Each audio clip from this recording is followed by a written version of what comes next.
The sound of shattering glass tore through the lobby of the Ashworth Grand Hotel. Before hundreds of stunned eyes, a pregnant woman was shoved roughly, stumbling straight toward the enormous mirror on the wall. The glass split into a spiderweb, every crack stretching out like frozen lightning. One of her hands pressed against the broken surface to brace herself, the other curled around the gentle swell of a belly 5 months along. Della Marsh did not cry out for help. She only doubled over, pouring every last instinct into shielding the unborn child within her. The woman in the red dress behind her still would not let go. Cordelia Vance was certain that no one in this room would dare lay a finger on her. A few words, and she would turn that insolent little waitress into the one at fault, then smooth out her silk gown and walk away as if nothing had happened. Money had always bought her that. Power had always stood on her side. But there was one thing Cordelia did not see. At the far end of the lobby, a man in a black suit rose quietly from his table. A tattoo ran along his neck, and his eyes were cold enough that the crowd instinctively parted to clear his path. He was the true owner of this hotel, a name the city's underworld spoke only with caution. And the woman now pinned against that mirror, years ago, on a rainy night she had long since forgotten, had once been the only person to save his life. He began to cross the lobby, one step at a time. Cordelia Vance had no idea that within the next few hours, the entire empire her family had built would begin to crumble piece by piece, and the reckoning coming for her would be heavier than anything she could ever imagine. Stay with us until the very end, because the truth behind tonight will leave you breathless. If this story moves you, hit like, share it with someone who needs to hear it, and subscribe to our channel so you never miss what comes next. Royce Calloway's hand settled around Cordelia's wrist, lightly, but with enough force for the entire hall to understand that everything had just changed hands. He didn't yank. He didn't shout. He only tightened his grip once, firmly and decisively, and the fingers clutching Della's hair suddenly loosened, as though they, too, were afraid. Della pitched forward, one hand still wrapped around her belly, and Royce caught her by the shoulders before she could collapse onto the stone floor. The entire hotel lobby fell silent. The background music still lingered in the air, but no one moved. No one dared to breathe too loudly. Cordelia jerked her hand back, her face flushed more with insult than shame. She hadn't yet seen the man before her clearly. All she saw was someone who had dared to interfere in her business. "Who are you to touch me?" she snapped, swinging one hand out to point straight at Della. "This waitress is the one who caused trouble. She was rude. She spilled something on me. Everyone saw it." Her voice rang out shrill and sharp, trying to pull the crowd back to her side, trying to rebuild the upper hand she believed she could never lose.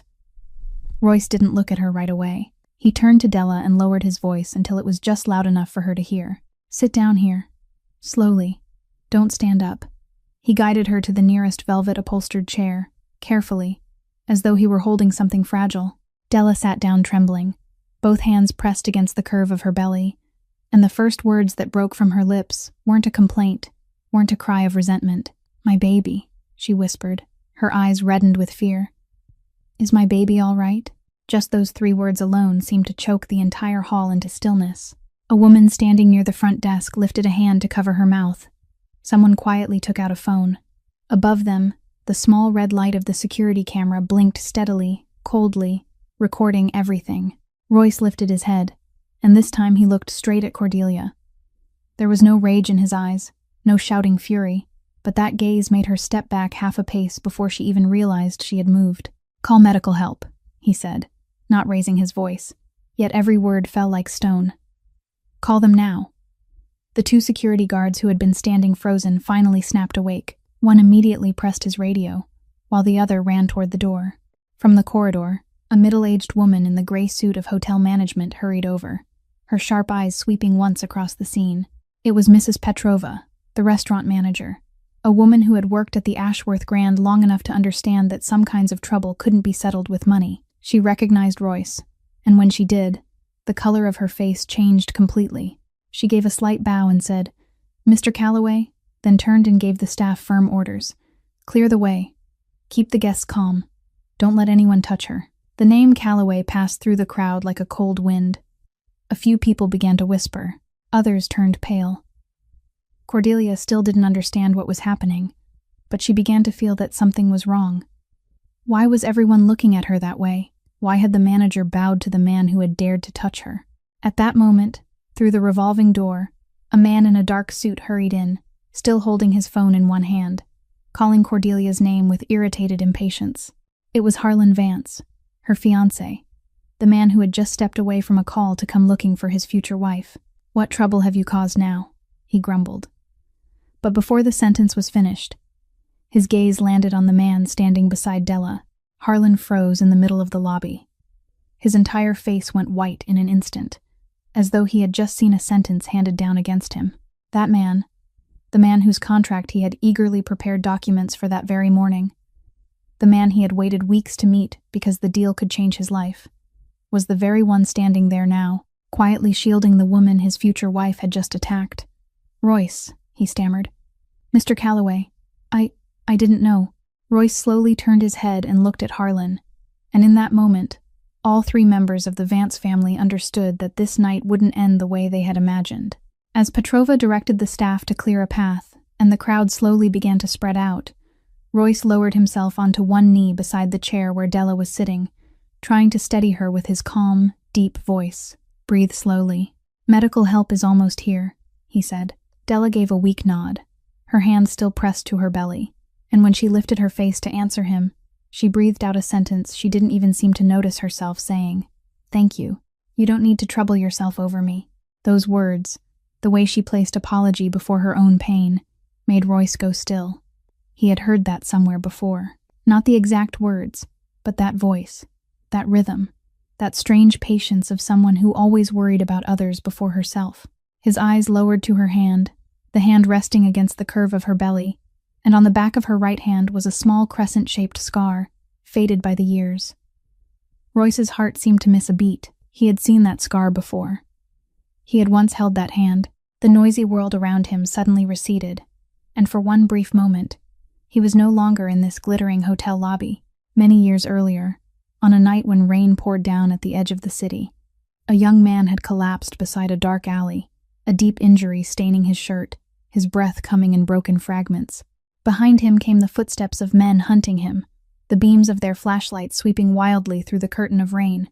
He had thought he would die there, cold and nameless, until a door opened a crack and a small hand pulled him inside. It was a young woman, thin and slight, wearing a coat worn thin with use. She didn't ask who he was.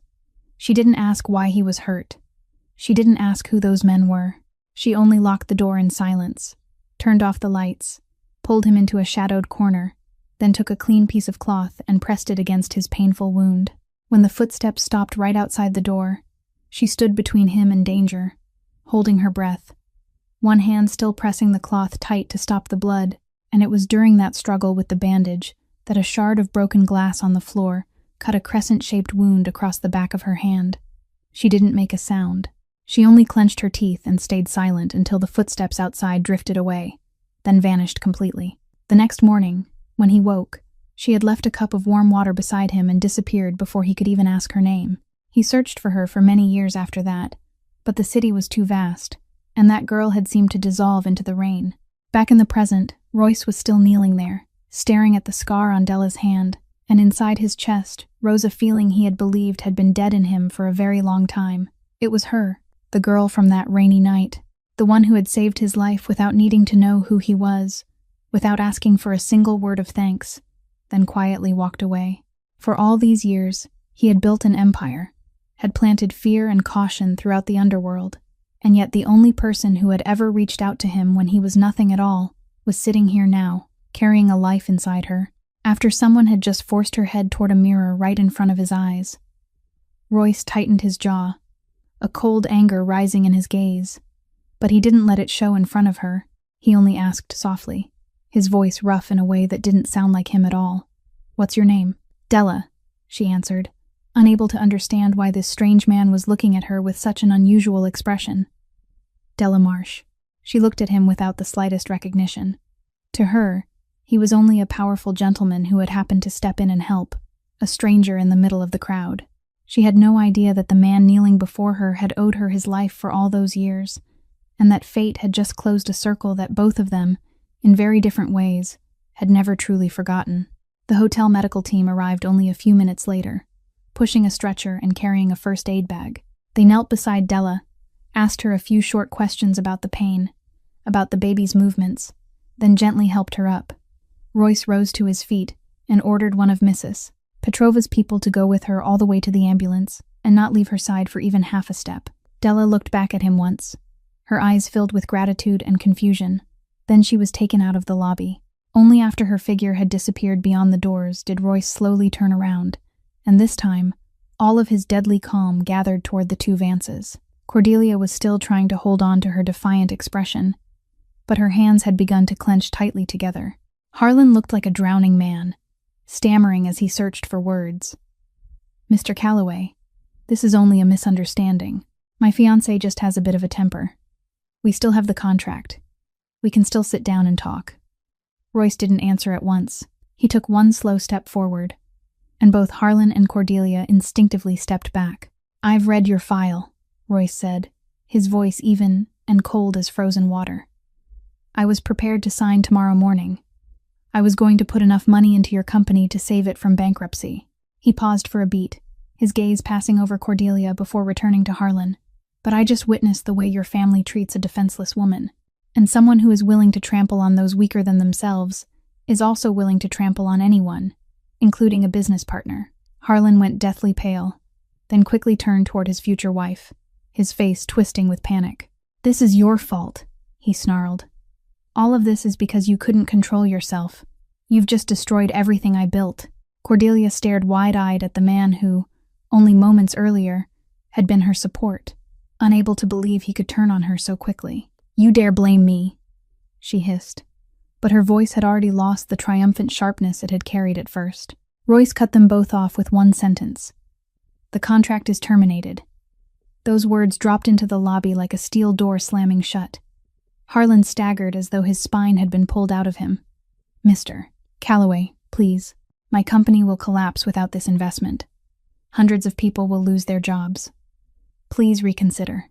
Royce looked at him, and for the first time, a trace of contempt flickered through his voice. "You should have thought about that before you allowed your fiancé to attack a pregnant mother in the middle of my hotel lobby, right in front of me." The way he pressed into the words "my hotel" made both Harlan and Cordelia realize a chilling truth at the same time, that they had caused trouble in the very territory of the most powerful man they had ever tried to flatter. Cordelia opened her mouth, intending to say something else, some excuse, some challenge. But when her eyes met Royce's, every word died in her throat. For the first time in her life, she felt that the power she had always trusted, the money and reputation her family wore like armor, had suddenly become thin and meaningless.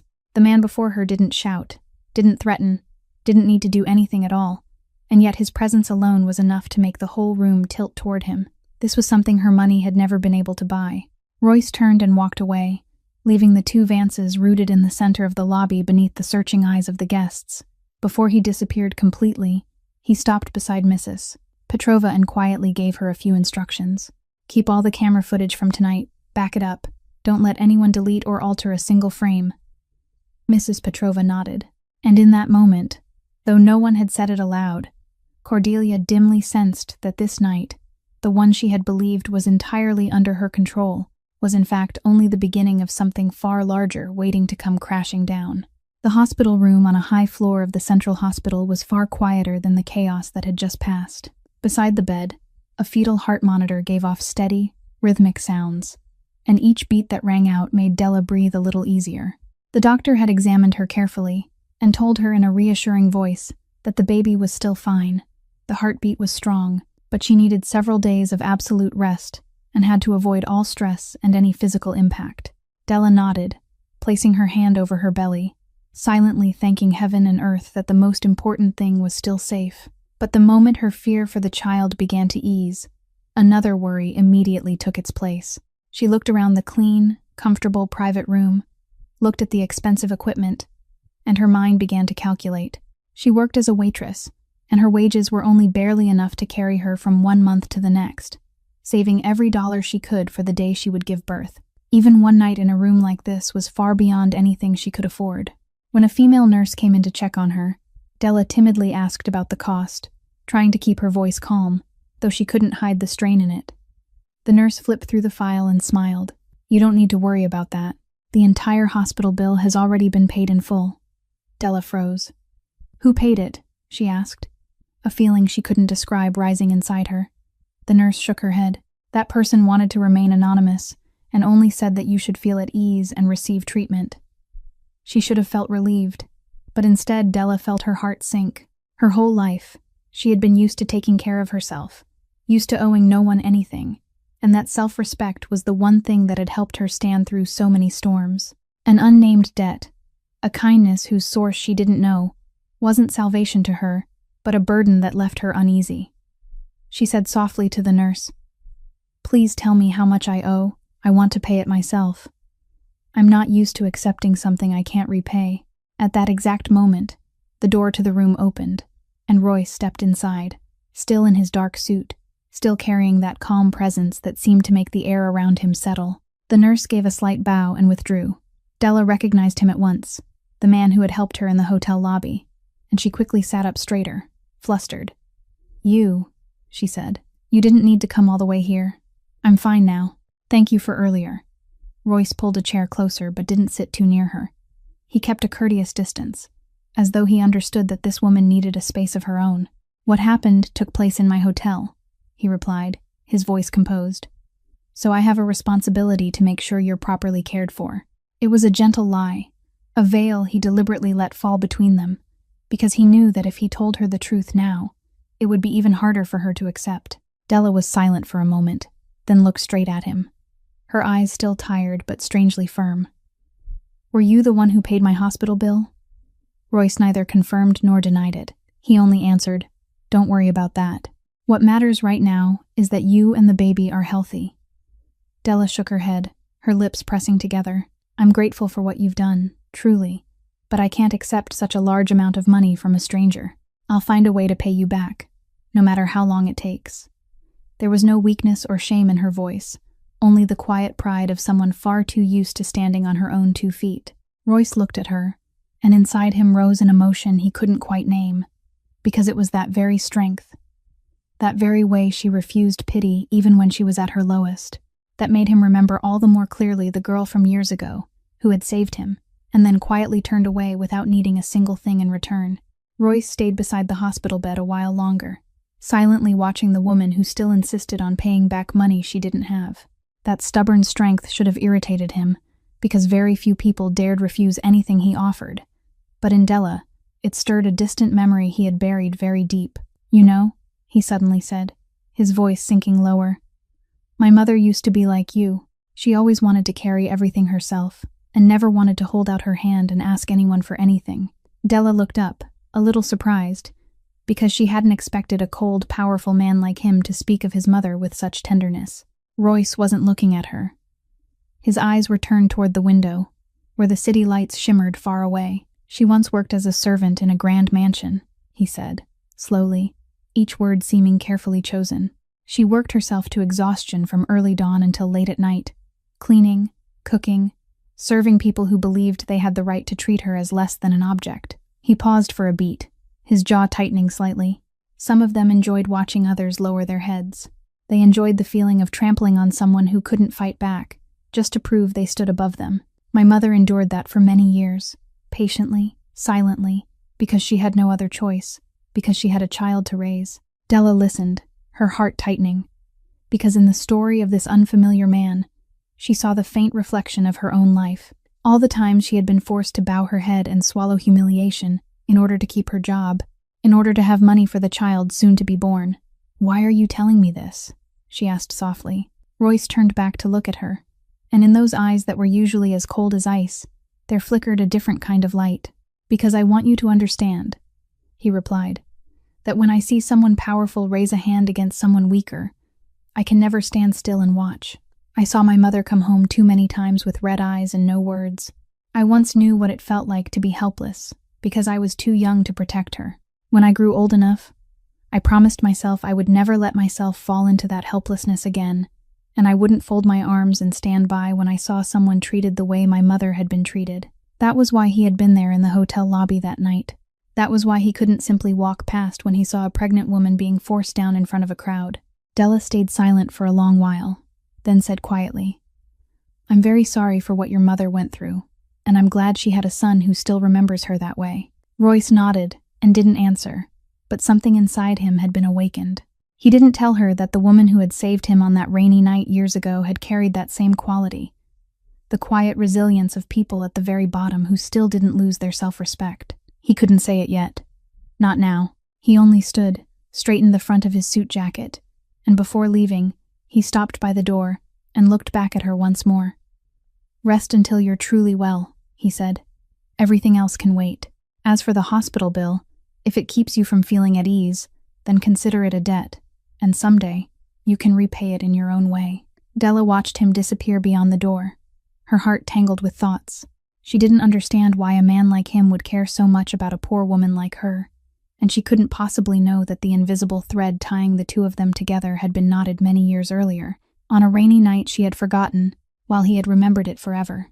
After a few days of rest, Della was discharged from the hospital and returned to the ordinary rhythm of her life, but there were things she didn't know had quietly changed around her.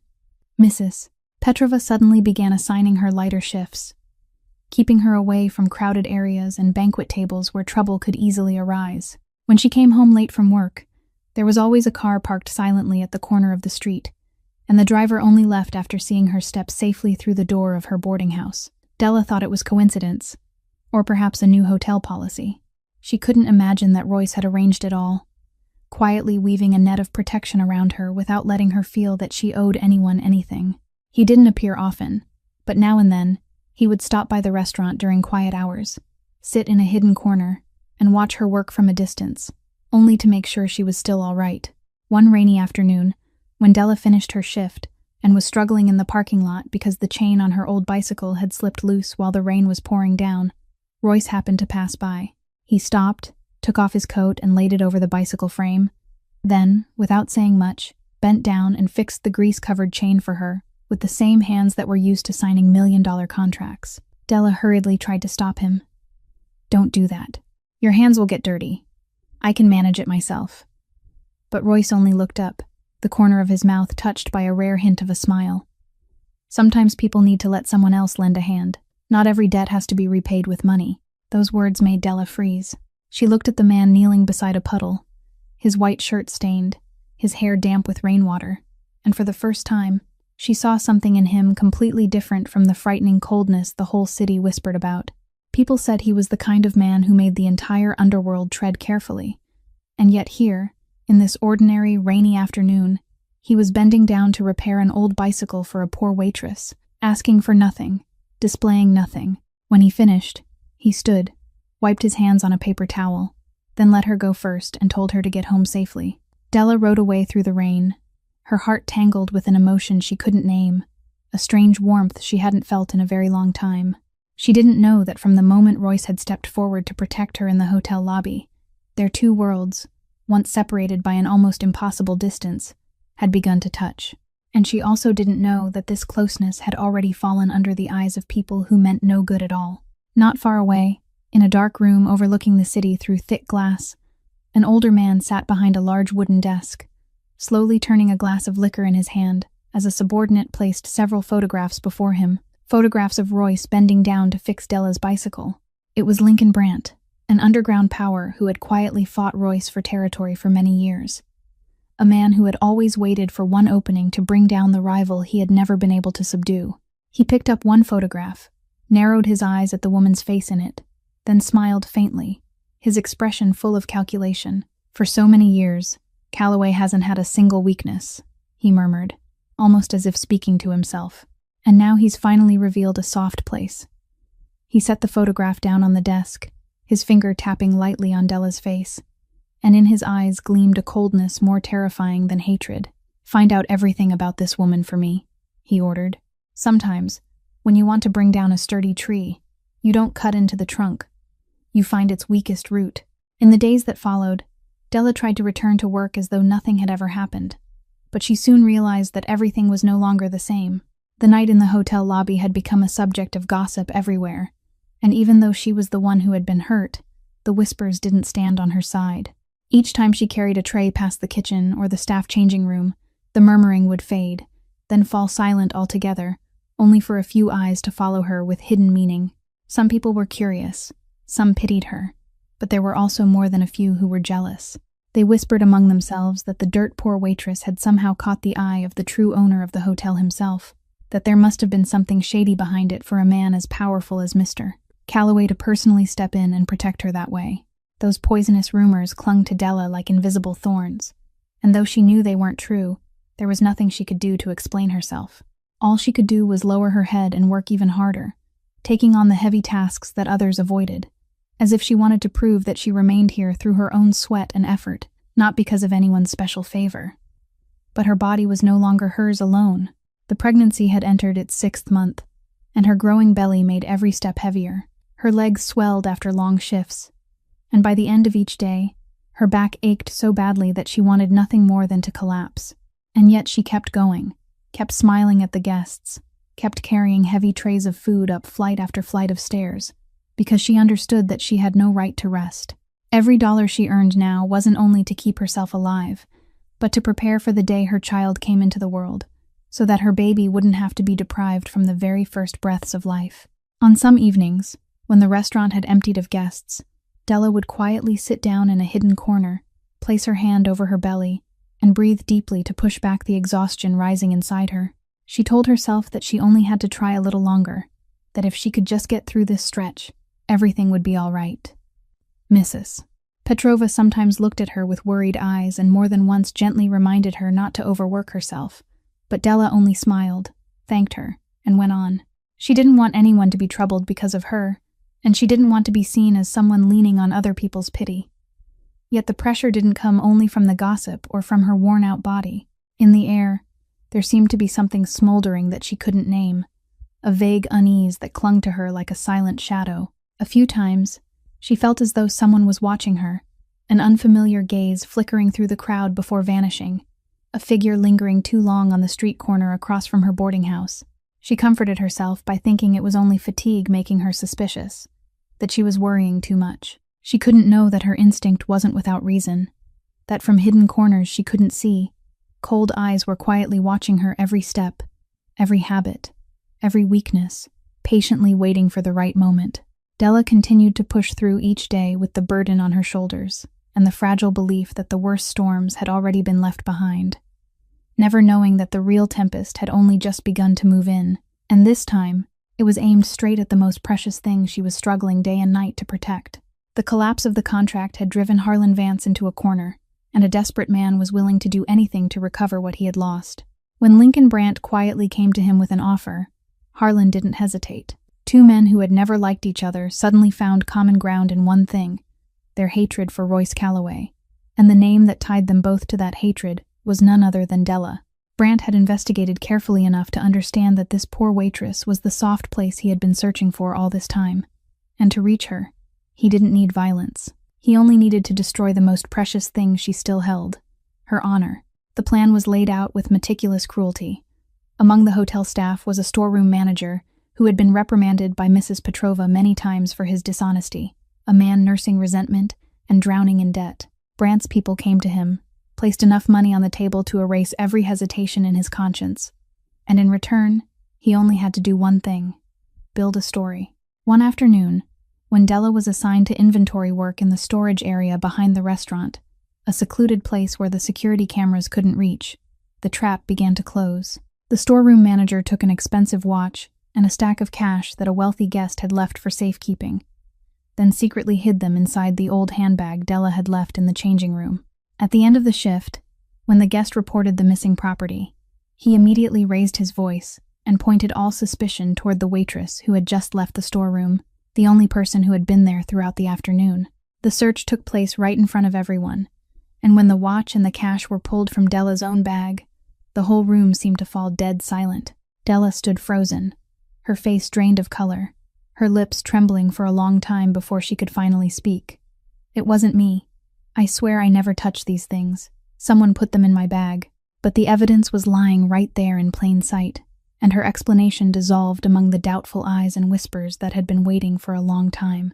The storeroom manager triumphantly poured more oil onto the fire. He said he had suspected her for quite a while, that someone as poor and desperate as she was would dare do anything. Because there were no cameras in the storage area, everything became her word against his. and on that scale, the disadvantage had already been set to fall on the weaker person. Della was suspended from work immediately pending investigation, and the honor she had tried to preserve with all her self-respect was smeared in a single afternoon. She walked out of the hotel beneath the scrutinizing eyes of others, one hand holding her belly, the other gripping the strap of the bag that had become evidence against her. And for the first time since that fateful night, she felt as though the ground beneath her feet was giving way. The news quickly reached Royce, and when he heard his people recount the entire incident, he immediately understood that this wasn't an ordinary theft. He knew too well what kind of person Della was, understood too clearly that a woman willing to insist on paying back every dollar of her hospital bill would never steal from anyone. This was a trap, set with cold calculation, and its true target wasn't her. Royce stood silently by the window, his eyes darkening as each piece of the puzzle gradually became clear. Someone had deliberately targeted Della, not because of any grudge against a poor waitress, but because they knew that hurting her was the way to draw him out of the shadows, to force him to reveal himself and act. They were using her as bait, and Royce understood that whoever stood behind this move was no ordinary opponent. The trap set in the storage area dragged Della into a chain of collapse so quickly that she had no time to defend herself. Only one day after being suspended, she received an official notice that her employment contract had been terminated while the incident was being investigated, which meant that the only source of income keeping her and the child in her womb alive had suddenly been cut off. She tried going to several other restaurants and diners in the city, hoping to find temporary work, but the rumor about a pregnant waitress caught stealing a guest's property had spread faster than she imagined. Everywhere she went, she was met with shaken heads, guarded eyes, and sometimes blunt refusals that no one bothered to disguise. One manager even made a mocking remark that they couldn't hire someone with a bad reputation, especially when that person was so close to giving birth. One door after another slammed shut in front of her, and Della slowly realized that her stained honor had become an invisible sentence following her everywhere. But disaster didn't stop there. Without wages coming in, she began falling behind on the rent, and after just over 1 week, the landlord, who had never had much sympathy for her in the first place, came straight to her door. He said plainly that he had heard all the rumors about her, that he didn't want to get involved with someone suspected of theft, and that he needed the room for a new tenant who was ready to pay on time. Della tried to negotiate, asking for a few more days, promising she would find a way to gather the money, but the landlord only waved a cold hand and gave her a short deadline to move out. And so, within a brief stretch of time, the woman who had already had almost nothing in her hands now lost even the last few things she had left. She lost her job, lost her place to live, and lost even the decent regard of the people around her. She packed everything she owned into 2 old bags, a few sets of clothes, a handful of personal belongings, and the meager savings she had scraped together for the day she would give birth. Money she now had no choice but to use just to cling to each passing day. She left the cramped rented room that had once been the only home she had, stepping out onto the street with her swollen belly and heavy luggage weighing down her shoulders. She went from one cheaper boarding house to another, but some were full, some demanded a deposit she couldn't afford, and some refused her the moment they saw her standing alone with a pregnancy so close to term.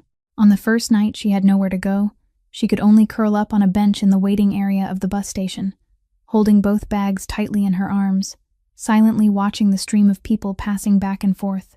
Through those dark days, what made Della worthy of respect was that she never once knocked on anyone's door to beg. She didn't go to Royce, even though a single word to him could have solved all her hardships in an instant.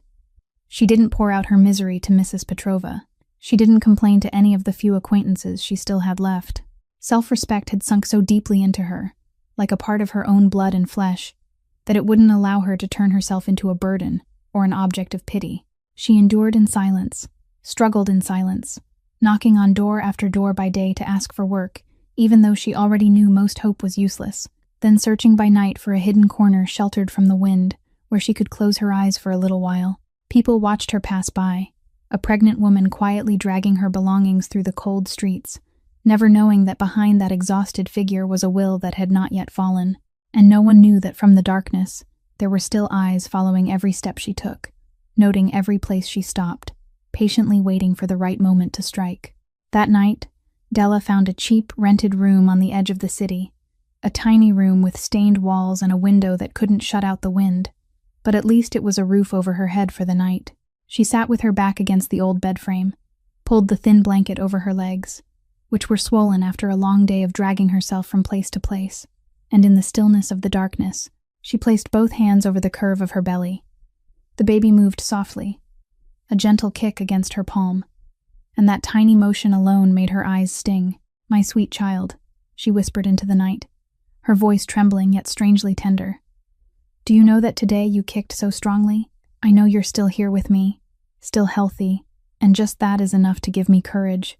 A tear rolled down her cheek, but she didn't wipe it away. She let it fall, because this was the only moment of the day when she allowed herself to be weak, allowed herself to release everything she had forced herself to hide from the entire world. "I know everything is hard right now," she went on, as though the little child inside her could hear and understand every word.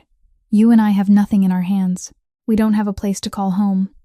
We don't have anyone to lean on. And out there, people are thinking things about me that aren't true. But believe me, my child, I've never done anything that would make you ashamed, and I'll never let you grow up inside that lie." She gently stroked her belly, her lips trembling into a smile through her tears. "I promise you, no matter what happens, even if I have to work until I'm exhausted, even if I have to walk all over this city and knock on every door, I'll never give up. I'll stand up again, because you need me, and you're the reason I won't allow myself to fall. You'll be born healthy, you'll have a decent life, and someday, you'll be proud of me. I swear that to you." In that shabby room, amid the cold slipping through the cracks in the window and the loneliness closing in from every side, the young mother's promise sounded softly yet firmly, like a small flame kindled in the dark, fragile but unwilling to go out. She thought of her own mother, the woman who had raised her alone through hardship and never complained even once, and she understood that now it was her turn to carry on that quiet strength. She didn't pray for wealth. She didn't dream of some miracle that would change her life overnight. She only asked for enough will to keep moving forward, enough strength to reach the day when she could hold her child in her arms. Della closed her eyes, rested her head against the wall, and for the first time, after those endless, exhausting days, a strange peace slipped into her soul, not because her circumstances had grown any better, but because she had found again the strongest support within herself, the love she carried for the child who had not yet been born. Outside the window, the city still lay sunk in darkness, its lights quietly spilling a pale yellow glow over the empty streets. Della sat there, one hand still resting on her belly, softly humming a wordless lullaby, and little by little, she fell asleep in that very position. She didn't know that the road ahead would be even harsher, that the people hiding in the darkness were still watching her, but she had something no power could ever take from her, the resolve of a mother willing to sacrifice everything to protect her child. A few days later, Della found temporary cleaning work in an old office building, the only job willing to take her without asking questions about her past, and her shift usually ended when the night had already grown very late.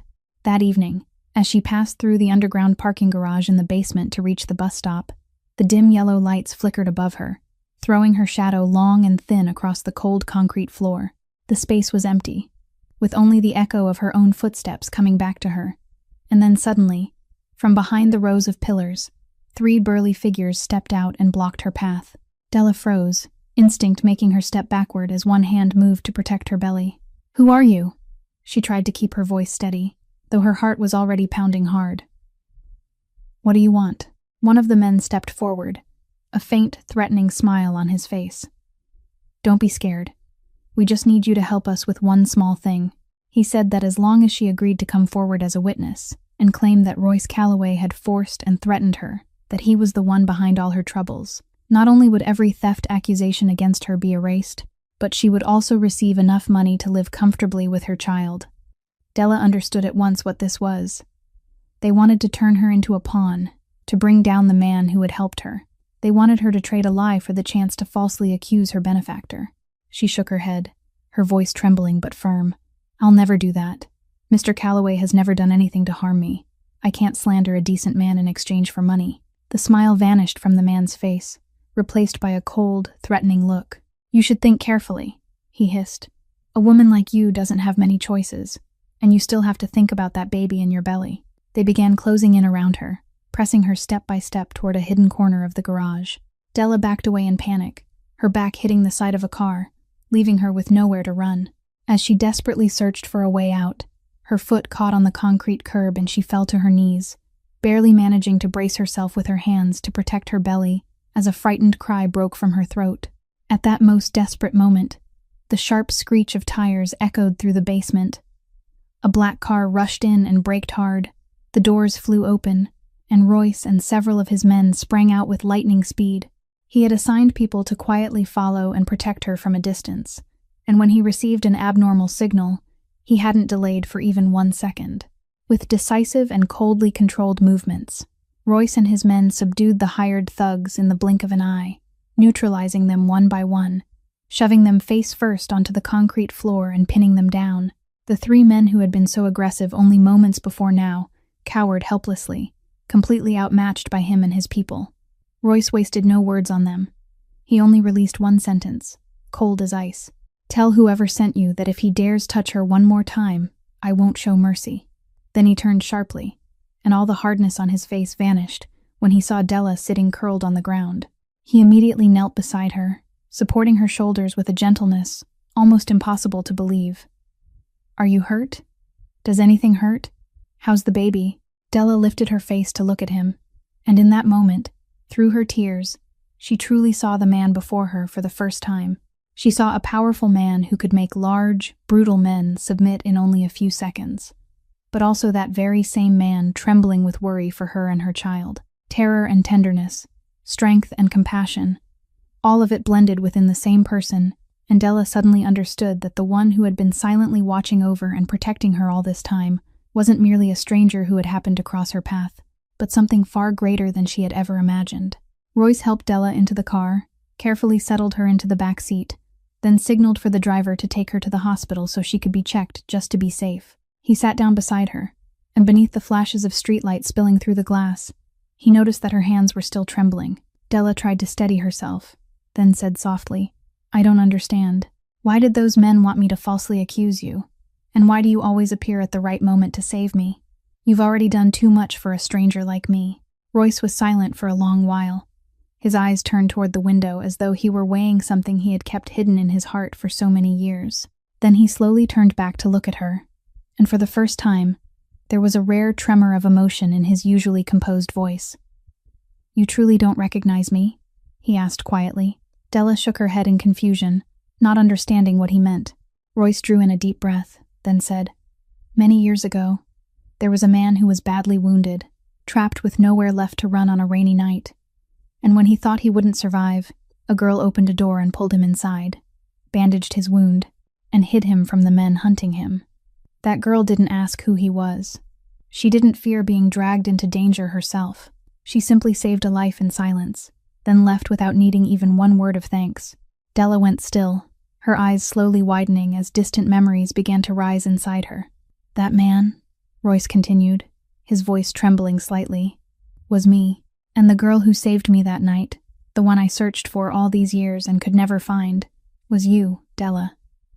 The whole world seemed to stop inside that small car. Della lifted a hand to cover her mouth, her eyes blurring as the truth broke open in her mind. That rainy night from years ago, the act she had tucked away in some old drawer of memory, the thing that to her had simply been what anyone with a conscience would have done, had in fact been carved into this man's heart and carried with him through an entire stretch of life. "It was you," she whispered, tears rolling down her face. "I never knew. I didn't even clearly remember the face of the person I helped. I never thought that." Her voice caught, and she couldn't finish the sentence. Royce gave a slight nod, and in his eyes was a whole sky of gratitude held back for far too long. "You once saved me without asking who I was, without needing to know what I was worth," he said. "You gave me a chance to keep living when I was nothing in the eyes of the world. All these years, I promised myself that if one day I found you, I would repay that kindness. Now it's my turn, Della. It's my turn to protect you and your child, the way you once protected me." Della broke down crying, not from self-pity or pain, but from a wave of emotion so overwhelming she couldn't hold it back. For so many days, she had believed she was completely alone in this cold world, that no one truly stood on her side, and yet it turned out that all this time, the person silently watching over her and lifting her up was the very one into whose life she had unknowingly planted a seed of kindness, many years before. She suddenly understood that the goodness she had given on that rainy night had never disappeared.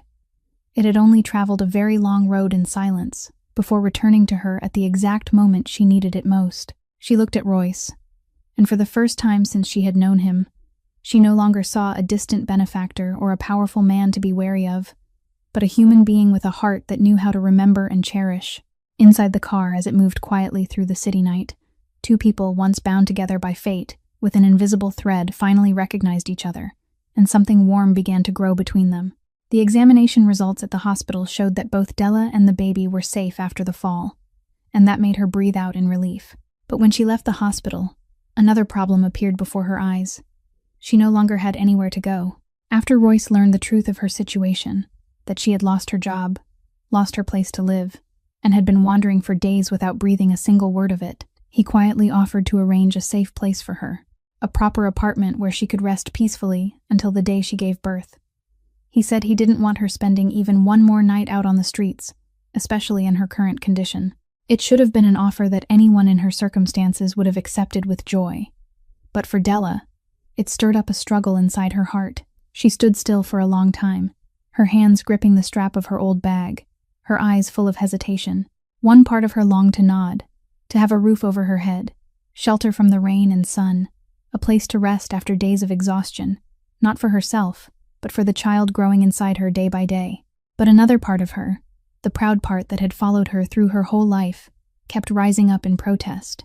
"Mr. Calloway," she finally said, her voice small but clear, "I'm deeply grateful for everything you've done for my child and me.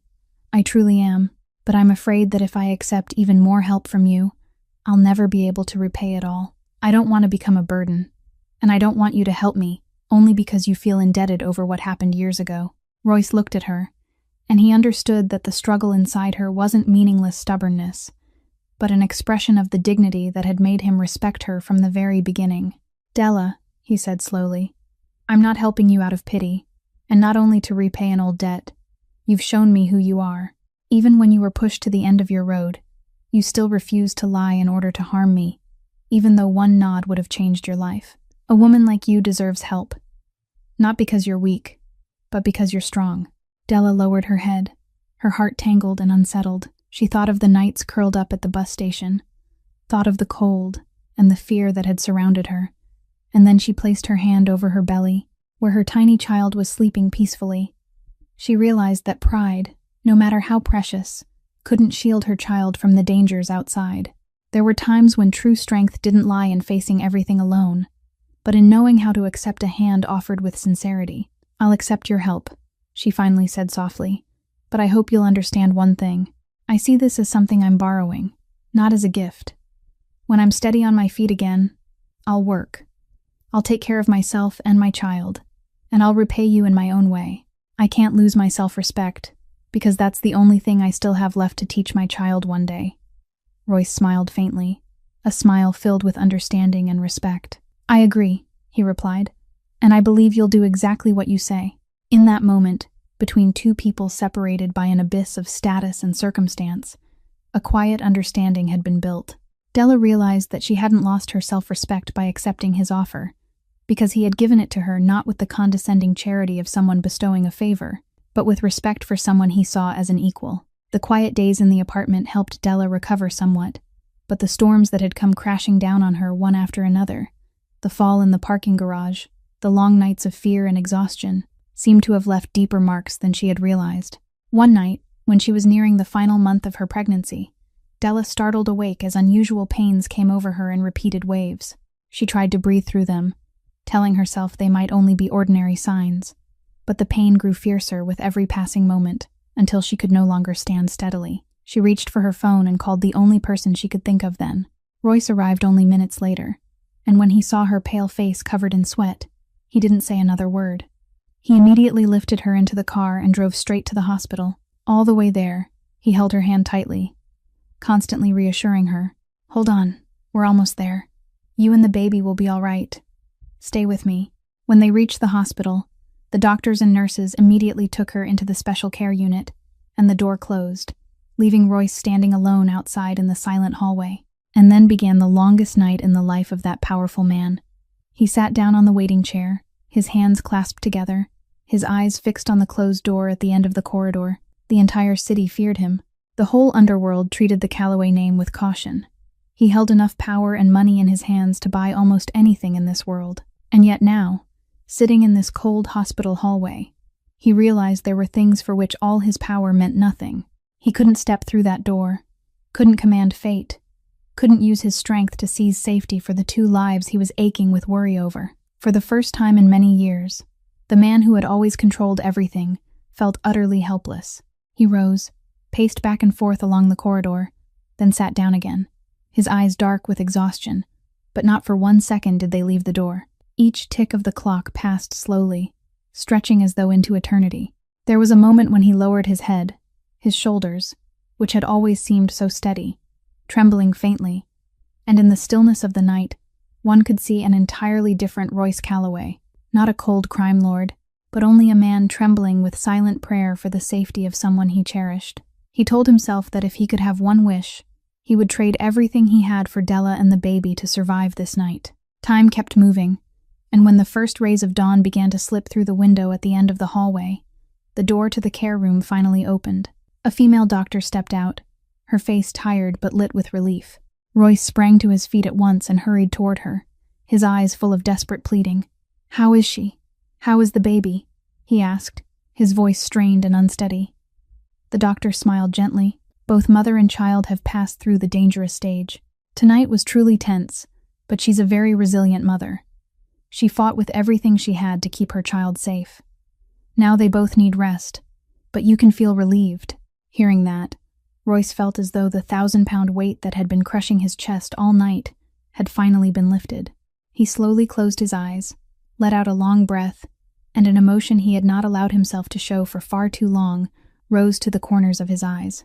When he was allowed to visit, he stepped quietly to the bedside, where Della lay half asleep, her face pale but peaceful. He pulled a chair over and sat beside her, and for the first time, he gently took her hand, the hand with the crescent-shaped scar from years ago, placing upon it all his gratitude and a tenderness that he himself had only just begun to understand. During the days Della stayed in the hospital to recover, she gradually heard shocking news spreading throughout the city, and through each piece of it, she understood that Royce had quietly begun a reckoning of his own. He made no noise, needed no threats, but every move he made was as precise and merciless as a sentence handed down with no chance of appeal. The first thing she heard was that all the evidence behind the false accusation had been brought into the light. Royce's people had tracked down the greedy storeroom manager, and under pressure, he confessed everything, from the money he had received to the person who had been pulling the strings behind him.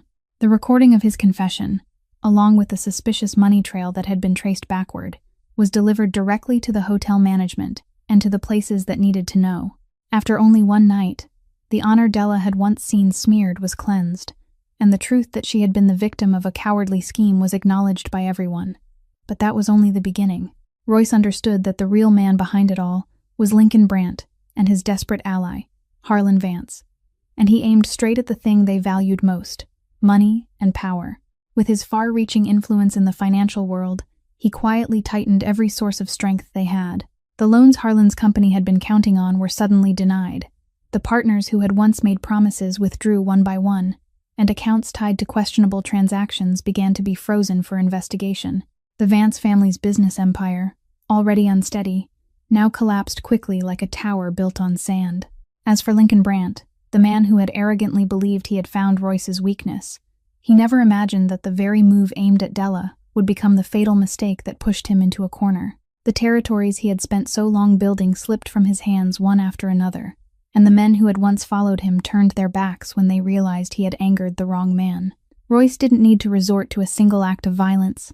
He only needed to use his own network of power and his cold, calculated mind to choke his opponent little by little, forcing him to taste the feeling of losing everything that he himself had intended to inflict on someone else.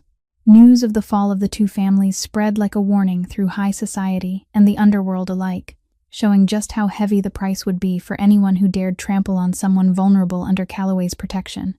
In that crisis, the relationship between Harlan and Cordelia shattered as well. When the family fortune vanished and their reputation crumbled, Harlan no longer had any patience left for the fiancée he believed was the source of every disaster. He coldly cut off all ties with her, leaving her to struggle alone in the ruins that her own arrogance had helped create. Cordelia, the woman who had once believed money and power would forever stand on her side, was now abandoned and completely isolated. The people who had once surrounded her with flattery now avoided her as though avoiding a disease, and the doors of high society through which she had once walked so proudly now closed before her all at once. Della listened to all of it with a complicated feeling she could barely describe. She felt no delight, no pleasure in another person's misfortune, because that wasn't her nature. But she understood that justice had finally been carried out, that the people who had driven her and her child to the edge now had to face the consequences of their own actions. And she also realized something deeper, that the man quietly protecting her wasn't only strong because of the power he held on the outside, but because of the unwavering principles within him, the clear line he drew between those who deserved punishment and those who deserved to be sheltered. One afternoon, after Della had been discharged from the hospital and returned to her quiet apartment, a hesitant knock sounded at the door. She opened it and froze when she recognized the person standing before her. It was Cordelia Vance.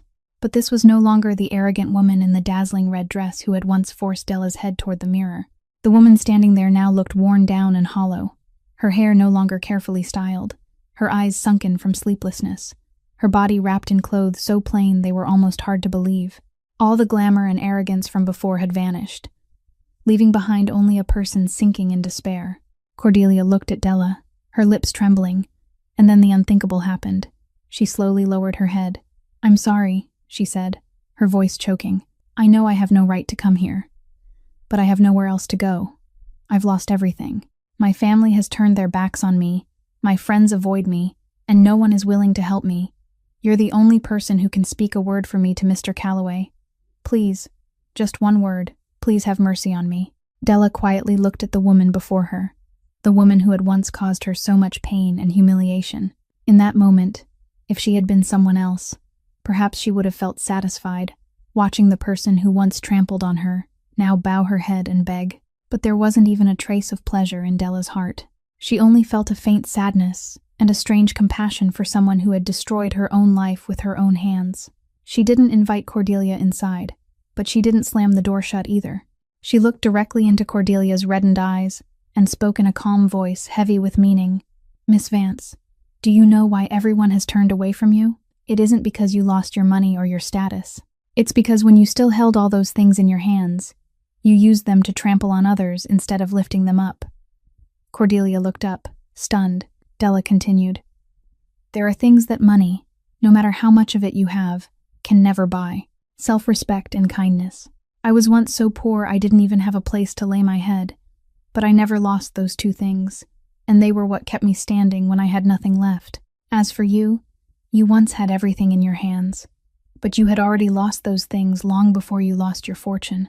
Each word Della spoke was like a mirror reflecting back everything Cordelia had done, leaving her unable to say a word, only standing there in silence as tears streamed down her face. "I'm not the person you need to beg," Della said softly, "and I don't have the right to decide your fate.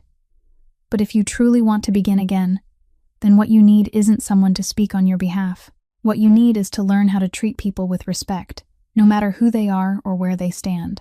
Cordelia stood still for a long time, then finally gave a faint nod, hurriedly wiped her tears, and turned away in silence, without a word of resentment or excuse. Her steps no longer carried the pride they once had, but in that quietness, it seemed that something inside her had begun to shift. Della closed the door, leaned her back against it, and let out a soft sigh. She didn't know whether her words had truly awakened that woman or not, but she knew she had chosen to answer cruelty with compassion, and that was how she protected her own dignity, the dignity that no one could ever take away from her. When the truth about the plot to frame her was brought into the light, Della's life began turning toward a new chapter, one she herself hadn't dared dream of during her darkest days. The management of the Ashworth Grand Hotel, after reviewing all the evidence and the confession of the storeroom manager, officially sent her a formal apology. Mrs. Petrova came to see her in person, and the usually stern woman couldn't hide the regret in her voice. She said she had always believed Della was an honest person, and that she had been tormented all this time because she hadn't been able to protect her from those unjust accusations.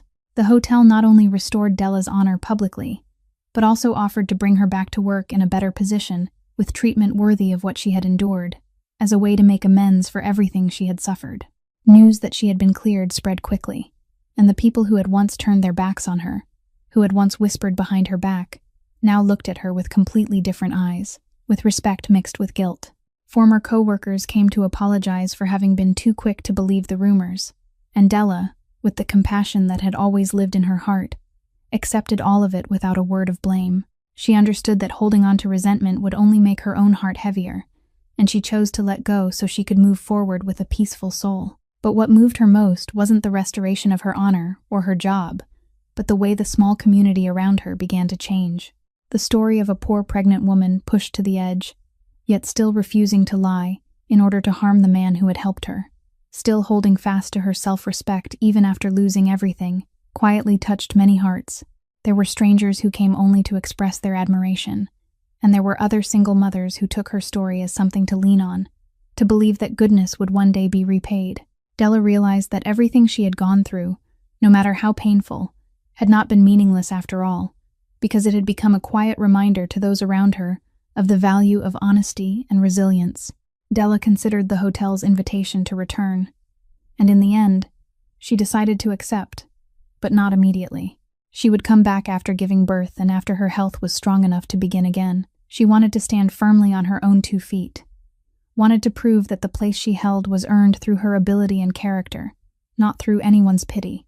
When Royce learned of her decision, he only smiled faintly and respected her choice, because he understood that this was exactly who Della was, a woman who always wanted to write her own fate through her own effort. In the days that followed, Della's life gradually flowed into a peace she hadn't had for a very long time. She no longer had to live in fear of shadows watching from the dark. She no longer had to brace herself against slander or schemes meant to destroy her. She had a safe roof under which to rest, enough health to prepare for the day she would welcome her child into the world, and more important than anything, she had regained the most precious thing others had once tried to steal from her, her honor and the calm within her soul.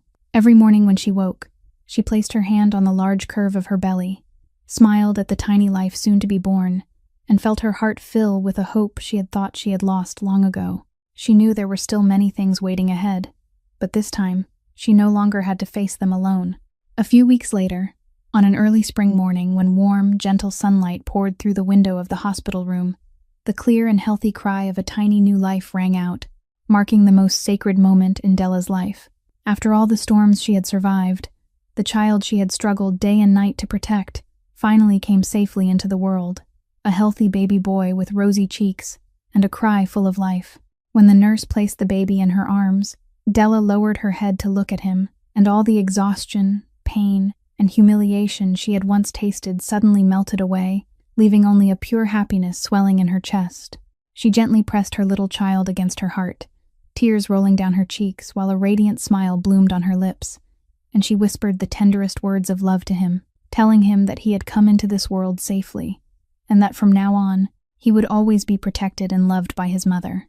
She gave him a name that carried the meaning of hope and light, as a reminder that no matter how long the night may be, dawn will always come. A short while later, Royce came to visit mother and child with a small bouquet of flowers in his hand, and when he saw Della holding her baby in her arms in that room filled with sunlight, the face of that once cold man softened into a rare, warm smile. He quietly sat down beside her, silently gazing at the sleeping baby. And in that peaceful moment, he asked for nothing. Not one word about the kindness owed to him or the sacrifices he had made. To him, seeing the woman who had saved his life years ago, now safe and happy beside her healthy child, was the fullest repayment of all. The final circle of gratitude closed in the most complete way. Della looked up at him, her eyes filled with gratitude and with a warm feeling that had quietly begun to grow, without her even realizing when it started. And she understood that from now on, the road ahead for her and her child would no longer be lonely. They didn't rush to name the feeling growing between them, but let it blossom naturally with time, because both of them understood that the most beautiful things always need to be nurtured with sincerity and respect. In the gentle sunlight of that early spring morning, 3 people, or more truly, a small family slowly taking shape, turned together toward a promising new future, where the painful past had closed to make room for hope and love. Della's story is a profound reminder to all of us that the kindness we give, no matter how small, And even if it seems to be forgotten by the years, will never truly disappear, but someday will return to warm our own lives at the moment we need it most. That a person's dignity and self-respect are never measured by money or status, but by the way they hold fast to goodness even in the most desperate circumstances. And that those who choose to trample on the vulnerable will eventually have to face the consequences of their own actions, because what we sow is what we will reap. If this story has touched your heart, please subscribe to our channel, press like, and share so you can listen to many more meaningful and captivating stories every day. How do you feel about Della and Royce's story? And have you drawn anything from it for yourself? Please leave a comment below to share the feelings from deep within your heart, because we're always hoping to hear your voice. Once again, thank you sincerely for taking the time to listen until the very last moment.